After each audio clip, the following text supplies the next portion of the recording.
Last week I warned you that we were starting a 5-part series on John's 6th chapter. Jesus is teaching about the Eucharist.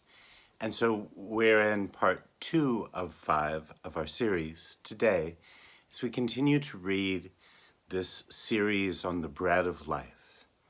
And we're invited to consider, as we continue reading John's 6th chapter, not just the abundance of his gift or the even greater offering that he's making in this multiplication of loaves, but he starts to talk to us about bread and wine. He starts to talk to us about flesh and blood. And it's good to dig a bit into the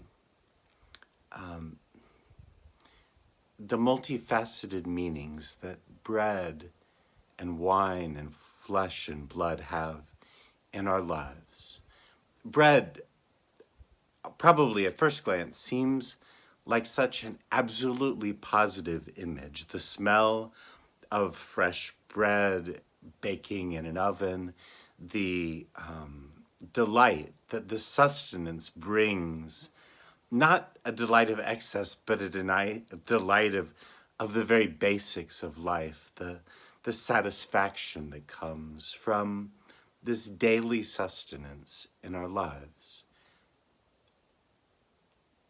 But to be connected with the bread also means to be connected with its creation, and it's the violent work of stripping the grains of wheat and grinding them, crushing them together, and crushed together to bake them at high heat until they become bread. And so there's this kind of dual sense. And the same very much with wine, right? That wine is delight and joy, and how many poems have been written about this delightful drink. Not by any means a necessity of life, but one that nonetheless we look for because it brings joy and warms the heart. And yet, to be connected with the wine is connected with this violent process in which grapes are plucked and smashed together and their juices allowed to ferment in order to create something beyond the grape. As we think of flesh and blood, because as we talk about Eucharist in the context of John's 6th chapter, it's not just that the bread and wine become the body and blood of Jesus. This is completely true, but Jesus wants us to understand more. He says that he is food to be eaten, that he is bread and wine, that he is flesh and blood. He says, I am the bread of life, come down from heaven, but my flesh is food for you, and my blood drink poured out for you. And as Jesus asserts that he is food and drink, that he is bread, that he is flesh broken and blood poured out, because the images of flesh and blood are not less troubling than the images of wine and bread. Because the flesh that we eat that nourishes our bodies is always taken from someone.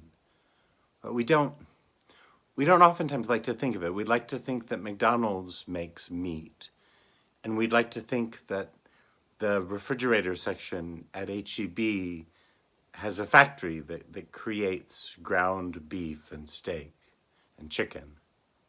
But in fact, chickens run around in the yard with feathers, and And beef is cattle, and they have to be slaughtered in order to provide food. And this is the reality of flesh. Blood, even more so. This sense of life that is spilled. And we're invited. We'll look more concretely and more specifically as we move forward. Jesus will become quite specific, and the people will struggle to believe. But even as he begins this discourse, he invites us to consider the bread warm out of the oven, the wine that spills out with its aroma and flavor and delight. And he invites us to think of flesh, what it takes to receive the gift of meat and blood, the powerful life-giving force that poured out doesn't only give life, but takes life from the one from whom it's poured.